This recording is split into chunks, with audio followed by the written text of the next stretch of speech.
Fresh and I'm back with another video.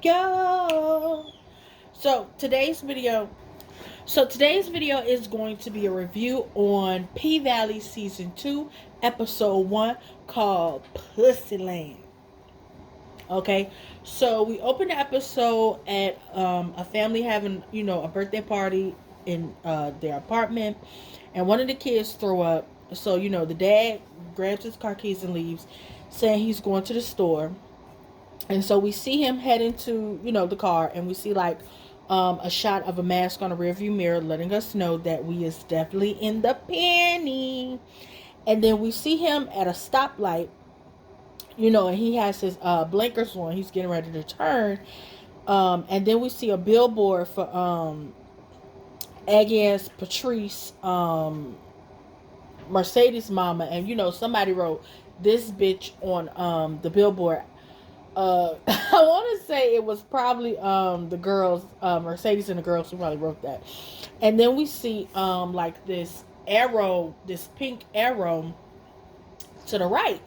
When he looks to the right, we see this pink arrow, and then the arrow, the lights dim, and then we see the sign that says car wash, free wings, and titties.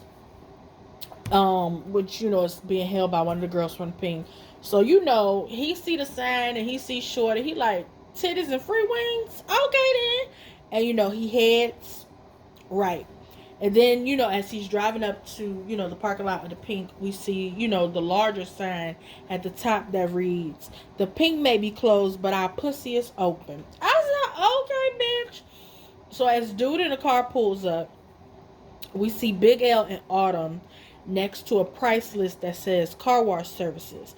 It says hand job $30, detailing $50, and the Mercedes experience is $100. And so dude says, make this car feel like a Mercedes. And he hands Autumn his card or whatever, and then he asks Autumn if she gonna be dancing, and then Big L ignorant ass gonna say, nah, you don't want to see that. He stay on her neck. And so then after Autumn hands him back his credit card, she asked him if he want a receipt. He was like, nah, no evidence, no face, no case. And then Autumn tells him to go ahead and pull up into the tent and tell him to roll his windows up because he don't want to get wet. And then we see him enter the tent, and up above in pink neon letters we see it say Pussyland. So then we get inside and we see, the rest of the girls, they're in cages. They have, glow shoes on. They up there, moving that pussy up and down against the cage. I'm like, okay, bitch, I see y'all. And then, we get a silhouette of somebody. And then when the lights come on, we see that it's Uncle Clifford. And, dude was getting ready to, put it in reverse, Terry. Put it in reverse, Terry. And Uncle Clifford was like, don't be scared. Come on, pull that thing up in here. And so, once Uncle Clifford basically, and by the way, Uncle Clifford's hair was given. I was like, okay, bitch, I see you. I didn't really care too much for the outfit because it was a little ill-fitting in the crotch area. But that hair, I don't know who do the hair down there on P-Valley, but bitch, y'all did that. And so, after Uncle Clifford basically do like the little introduction, whatever, we see the girls pop out, and they got soap and water, titties is out, they got the little pasties and shit, and, the bitches all on the car dancing, and all they was getting, and, dude in the car diddling himself. And then, after he get that sexy, car dance, then we see Mercedes, and she on like the carousel pole where it got like this little black horse or whatever, and she looked good. She had a red hair, and she had her titties out, and she was I'm talking about she was working that motherfucking pole. And then, towards the end of her performance, the bottom of her heels had like sparklers, fireworks on them. I was like, okay, bitch, Pussyland is giving. So, you know, dude in the car then diddled himself and jizzed on his dashboard. So, you know, Uncle Clifford come and tap on the window and hand him his free wings and some bleach wipes to clean up the car or whatever the case may be. So after that, we see Mercedes taking her a break. You know, she took a wig off, basically catch her a breather, and then we see Autumn come and bring her some ice. And then, you know, Uncle Clifford calls them and let them know that you know, they got another customer or whatever the case may be. And Autumn like, you good? And she was like, I'm good. And so, you know, Mercedes put her wig back on and she go back to work. So after, you know, the night's over with, we see Autumn you know, breaking down the books and sending everybody their money on PayPal. And you know, Mercedes go off because she like, bitch, is you sending me all my Skrilla? And she was like, yeah, bitch, everybody got their money. And, you know, Autumn goes and, you know, she asks everybody, did you get your money? Did you get your money? And everybody like, yeah, I got my money. And, you know, Mercedes goes off like, why the fuck is half of these people getting a cut like Big L and Toy when they ain't even doing half the work I'm doing? So Big L like, don't be hating. You know, I got to cook these weed wings or whatever. And, you know, Mercedes and Toy get into it. And she basically tells Toy, bitch, you was not Mercedes. Don't ever in your life compare yourself to me. And then, of course, you know, they got the TV on outside or whatever the case may be. And we see Mississippi and Lil Murder for the video for M.I. Crooked letter, I, crooked letter, I, humpback, pride, M.I. Crooked letter, I. The Mississippi Pride video, whatever the case may be. And, you know, everybody going crazy or whatever the case may be. But Mercedes and Uncle Clifford is just like, please turn this bullshit off. Fuck her, or whatever the case may be. And, you know, they get to talking about how, you know, Keyshawn, Mississippi had all that fucking drama last season with her baby daddy, Derek, or whatever the case may be. And one of the girls was out there with her baby. And they had asked her, I think her name was, I don't know if it was the toy girl or the girl name was Tamika, whatever. I know her name started with a T, I believe. And they was like, do you have you ain't got no baby daddy drama, do you? She was like, no, because I don't even know who it is, so we good. That shit was funny. Then we see Uncle Clifford and Big L in the pink with Autumn, and they talking about, you know, the money and stuff and getting the pink reopened or whatever the case may be. And, you know, Uncle Clifford like, what's the problem? And they was like, you know, we was rejected for another loan because they say we're not essential workers or whatever the case may be. So then Autumn checks Uncle Clifford like, bitch, what you do with that money I gave you? Because I gave you almost 200 G's. What the fuck did you do with that money? And so they get to arguing about how, you know, Autumn had to make sure Mercedes was good because of what happened last year and, well, last season. And then, you know, Uncle Clifford had to let her know, well, bitch, I had to make sure everybody else was good.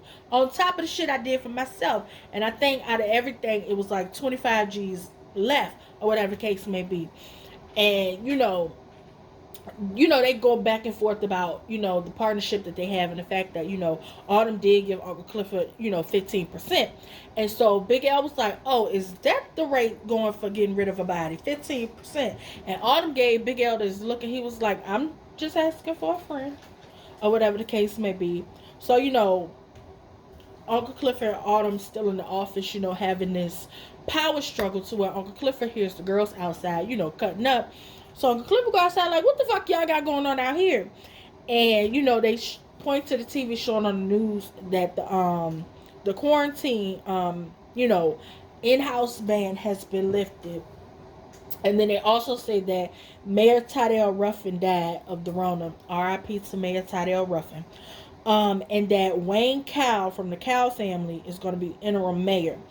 And, of course, if y'all remember last season, Wayne and his other brother got into it when Andre went down there with Corbin, the bastard cow, to try and get them to, you know, do the casino deal. And they pulled the gun on him.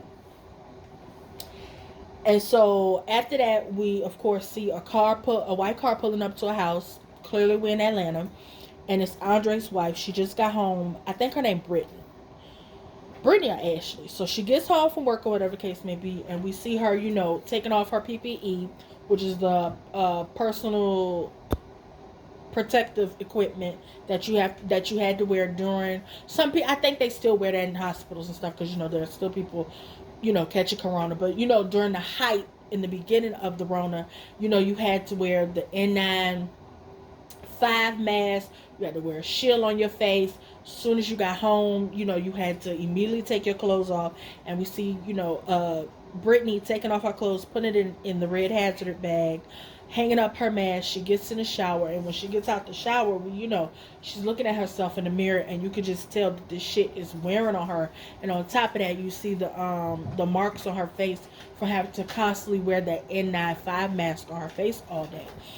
So she, she's getting ready for bed or whatever. She goes to her mini fridge, and she sees that she's out of almond milk. So she calls Andre phone, but he not answering. So she stands at the bottom of the steps, still on the phone, still calling his phone. He not answering. So she goes upstairs to the kitchen or whatever, and she goes in the refrigerator and gets her milk, and she like, why you didn't answer the phone? I was calling you, or whatever the case may be. And he was like, oh, I'm sorry, the day kind of got away from me or whatever. And so she grabs his phone because it's on the counter, and she like, well, I'm clearly not the only person that was calling you because you got a missed call from Eloise or whatever. And as she was going through his phone, she saw a text message from Haley, which is Autumn's real name, that was like, I'm sorry for your loss. And she was like, who is Haley? And he immediately grabbed and snatched that phone out her hand. And he was, read the message, and then he called Eloise back. And, Eloise is Tydell's assistant, or whatever the case may be. And he calls her back and let her know that he'll be at the funeral, or whatever the case may be. And then his wife goes off like, no, the fuck you not. Like, I done lost like 20 some fucking patients to this. Like, you're not leaving this house. And she was like, you could call it OCD or whatever you want to call it, but no, I'm not doing this with you. And he was like, look, I'm gonna just go to the wake or whatever the case may be. I'm not even gonna for real stay for the funeral. And she was like, get your ass there and back. I-10 by 10. She made a joke about niggas never being on time.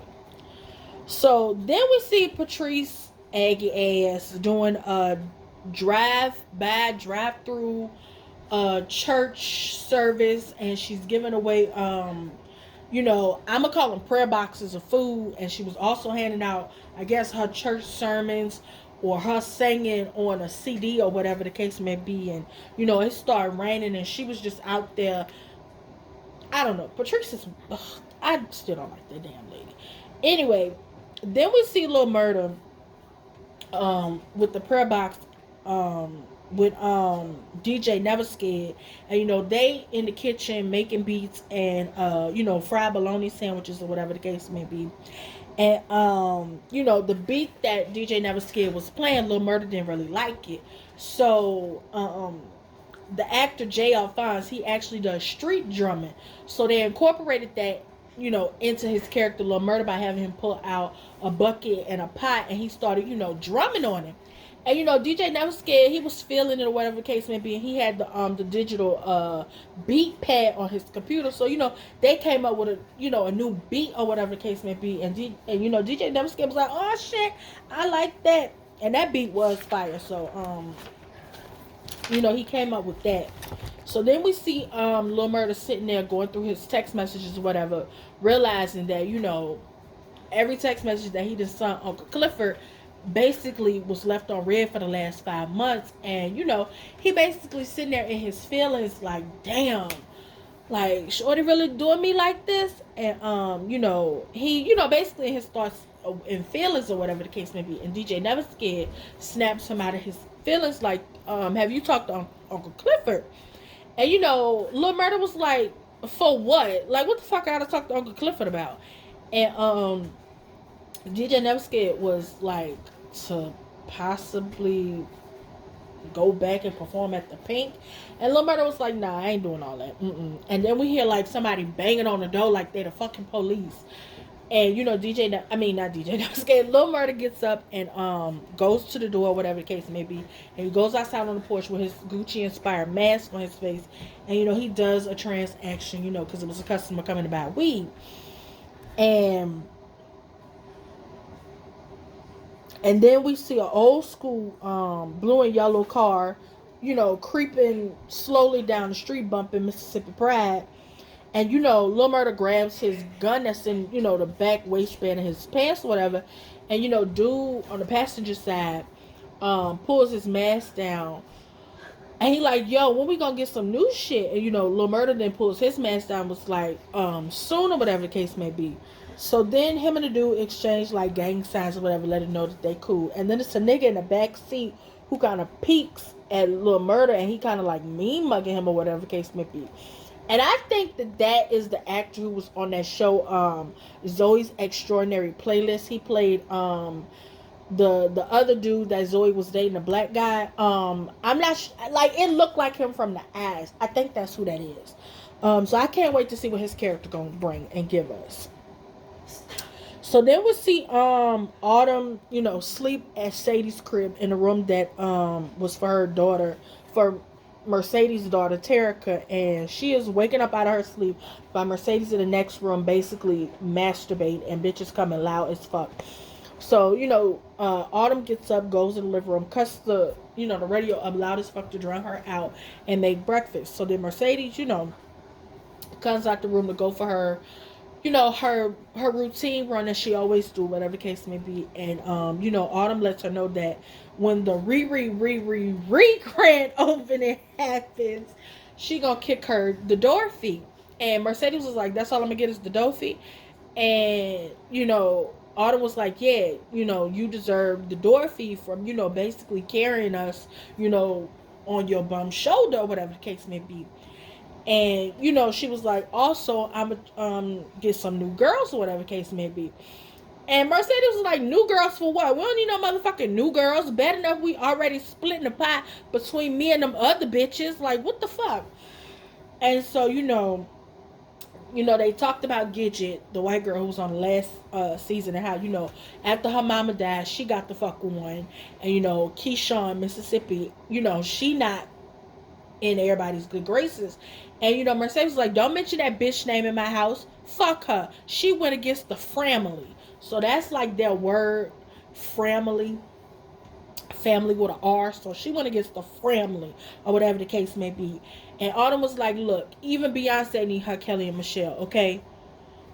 And Mercedes was just like, okay, whatever. So then we see Mississippi, Keyshawn, and she's on IG Live doing pole work in this little room, or whatever the case may be. And then after she does her pole work, she basically sells like that flat tummy tea, the workout tea shit, or whatever the case may be. So we also happen to see, while she's in there on the pole, we happen to see her baby daddy, Derek Redneck ass, in there with the kids watching on his phone. So when she does, she goes to the kitchen where he at with the kids, and he basically told her it was like 400,000 people watching. And I believe that was like more than the last time, or whatever case may be. And she like, okay, yeah, that's what we want. We want this type of, traffic. So then he tells her, okay, now that you done doing that bullshit, I'm getting ready to go because I got an interview today. And she was like, well, I have another live to do that, Rome, the manager dude from last season, who was trying to sign Lil Murder, but wound up signing Mississippi instead. And he was like, I mean, Rome ain't called me and run none of this shit by me. And she like, look, I know, you miss working or whatever the case may be, but the shit that me and Rome got going on, this is for sponsors, deals. So hopefully when, shit open back up, I could get back out there and be there with my people. And, Derek told her, you good right where you at in that room. Basically meaning, bitch, I could keep eyes on you at all times. And when he said that to her, and the look on her face, like that look of fear, made me think of The Color Purple when Celie told Mister, the prison you got for me is the one you gonna rot in. Like, bitch, that's your own little personal prison cell where he's the warden. So that's the vibe I got from that. Then we go to Mercedes in her new space for her gym or whatever the case may be, on Zoom talking to her girls, let her know that um once shit is fully open or whatever the case may be, I need y'all back here doing y'all drills and stuff, because the girls haven't been doing their drills or practicing or whatever the case may be. And the majority of the girls was like, well, my mama can't afford the fees, and half of the other girls was like, well, my mama not gonna let me come until this Rona shit is, they didn't say shit, but till this Rona shit is really not running rapid as it is. And that made it's set in that Mercedes not gonna have her extra income coming in, because her gym not really finished because she don't have the extra income. The girls ain't gonna be able to come because their mamas can't afford it, or because of Rona they can't come. And then it also sets in that her daughter Terica ain't gonna be able to come because of the shit that happened last season. And then we go back to the Pank, and we see Big L and Uncle Clifford in the middle of fixing up the fantasy rooms or whatever the case may be. And it's like this tarp, like plastic tarp up, and it's like this breeze that blow by, and it kind of like freaked them out because that's the room Autumn's baby daddy died in. And so, then Autumn shows up and scares the shit out of them even more, or whatever the case may be. And so she was like, I ain't mean to scare y'all. And then, Uncle Clifford and Big L start showing Autumn around to what they doing, all the stuff he didn't fix and added on. And, Autumn tell them to cut, the little glow light shit off, because she still sees a spot of blood on the wall. So she like, damn, that shit didn't come out. And Autumn basically tell him, fuck it, just paint the walls red because blood always seems to seep through. And Big Clifford, Big L and Uncle Clifford kind of give each other a look like, I know the fuck you lying.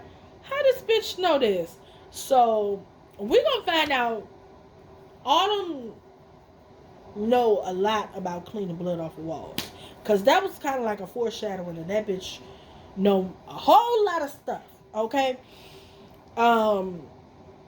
Then we see Lil Murda go down to the funeral home where his manager and friend Woody, whatever his name is, work at. I think it's people owning it, if I'm not mistaken, from last season. And he calling his name or whatever the case may be. And then this nigga pops out of a casket, scared the shit out of me. Lil Murda was like, yo, don't fucking do that. And Woody was like, nigga, it's the living you need to be scared of, not the dead. And basically, he was taking a nap in the casket because, working overtime, with, Rona running rampant. It was a lot of shit going on, down at the funeral home. So then Lil Murda tells him he want to go on tour or whatever the case may be. And Woody like, nigga, Keyshawn was the draw. And Rome snatched her up. He was like, so if you could get Keyshawn on board, we might got something. So Murda calls her, and he calls her whatever the case may be, and she answers the phone like, nigga, where my money at? And he like, yo, if we go on this tour, whatever the case may be, I can get you your money.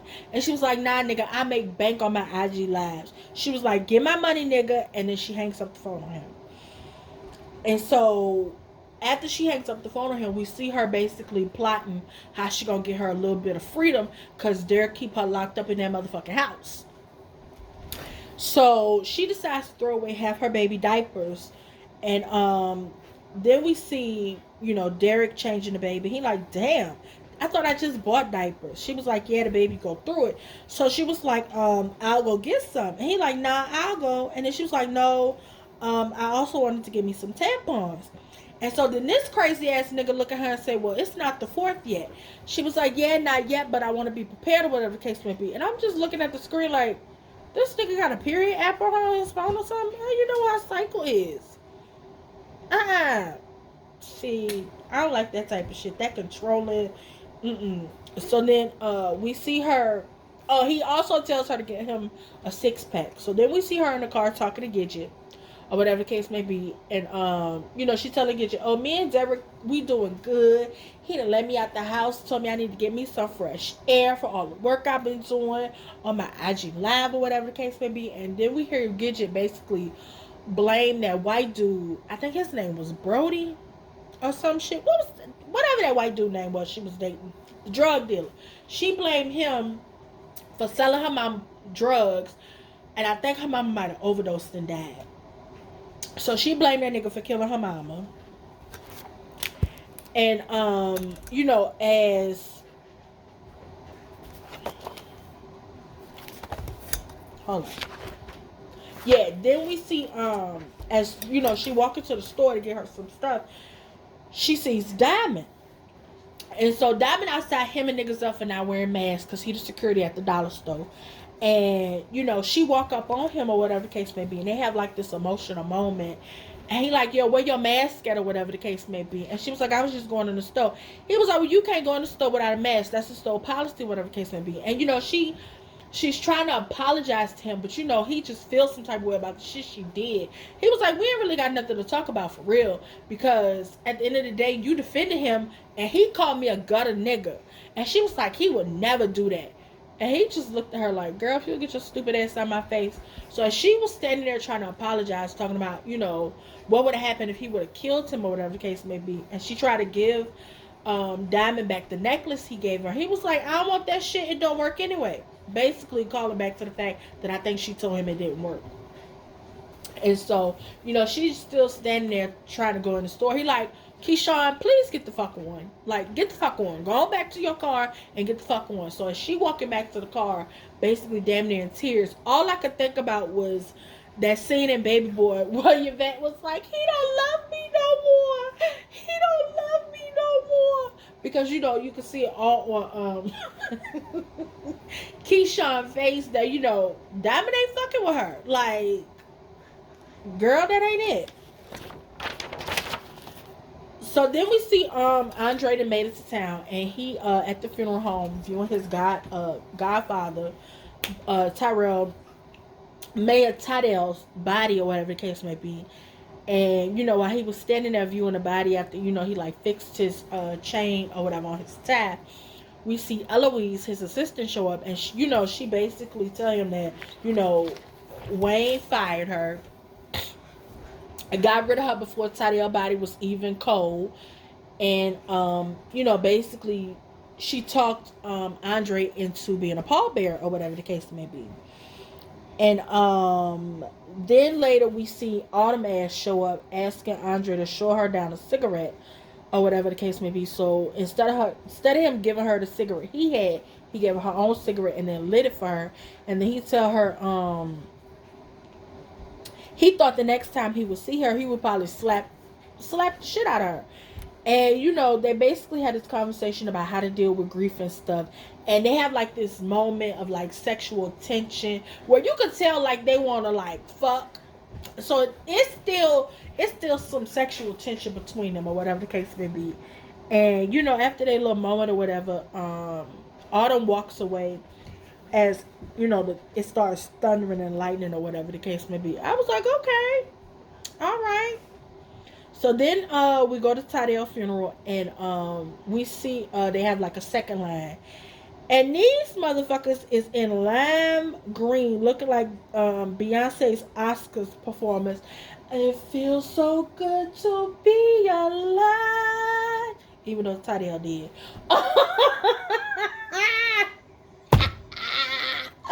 I ain't shit.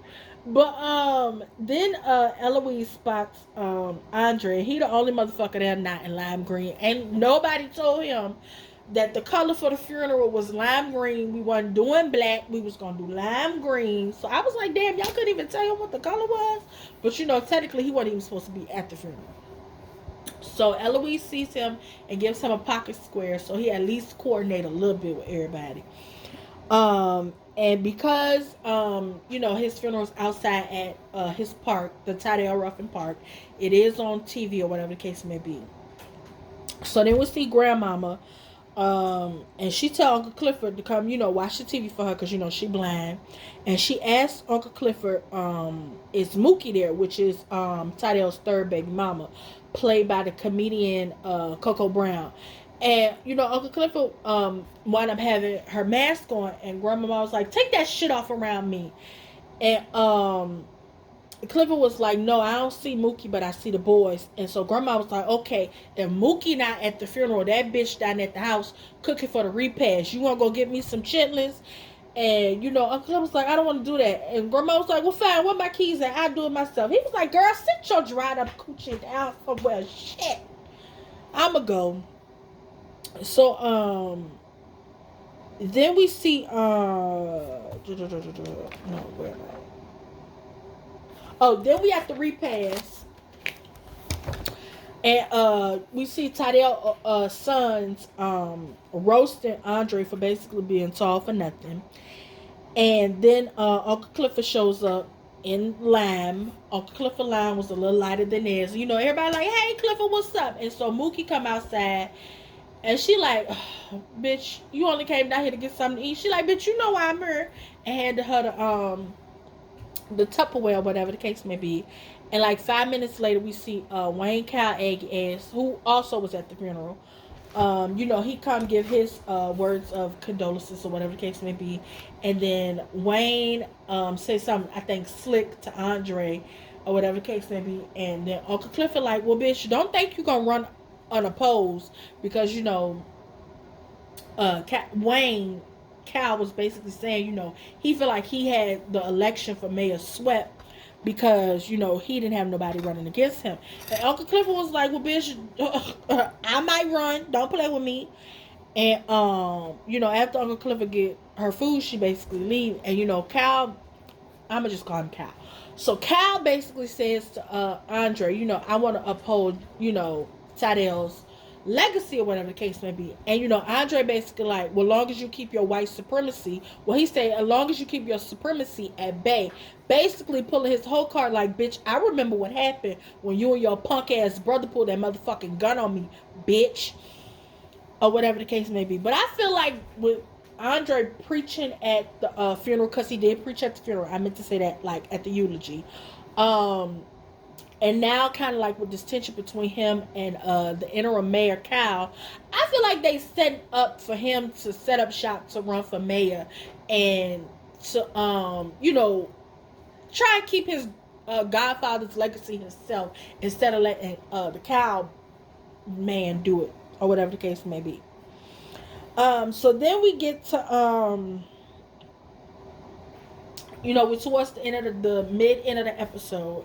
And we see Keyshawn, she back home or whatever the case may be, and she go in the room with her baby because her baby was crying. And, she started, like, talking shit to the baby. And she looked like she had a black eye to me. That could just be me, but it looked like she had a black eye or whatever. So, she starts telling the baby a story about how, she always wished she had long hair when she was younger. And I think she said something about how her mama used to lock her in a room or some shit. So I feel like going into the rest of the season, we finna learn that the reason Keyshawn is with Derek's abusive ass is because she never fully liked being dark skinned. Because growing up in the South, colorism is fucking rampant. So then we go back to Tydell house, and we see Andre, telling everybody good night or whatever the case may be. And then it's like a knock at the door, and when he opens the door, it's two stacks on the porch, and Corbin, the bastard cow, is standing on the sidewalk or whatever the case may be. And Andre was like, "What this for?" And he was like, "A retainer." And Andre was like, "I don't work for those people no more. Like, the casino basically a dead idea, because Uncle Clifford not gonna sell." And Corbin was like, Uncle Clifford might not, but the new owner might. Basically doing a callback to, the tension slash attraction relationship bullshit that Andre and Autumn got. So then we see Mercedes and Autumn down there at Sadie's house on the sofa. It's in the night, they chilling, they watching What's Love Got to Do With It. What's love got to do with it? Got to do with it? And they're watching the infamous limo scene. And, Haley all into it because, she's a battered woman. And so, she basically vicariously living through Tina whooping Ike's ass. And, Mercedes see on social media that she done posted a post about auditions for the Pink, and Mercedes like, bitch, what the fuck is this? Did you even run this by Uncle Clifford? And Autumn goes off like, I am sick of you bitches. I've done everything to make sure we stay afloat during this motherfucking pandemic, and you bitches keep being ungrateful, and I don't have to run a motherfucking thing by Uncle Clifford because I'm the motherfucking owner. And Mercedes was like, okay, bitch, well, all right, yes, a boss, and yes, a master her ass, or whatever the case may be, and she go in her room and slam the door. And then we see Lil Murda, getting himself ready for bed at the very end of the episode. And he get a text message from Keyshawn saying, okay, let's do a tour, 12 cities, and let's call it the Dirty Dozen tour. And then we hear his new song at the end of the episode. It's called When I Get Out of Here, or When I Make It Out, or something along the lines. And that hoe was slapping. The new song is on YouTube. That bitch bump.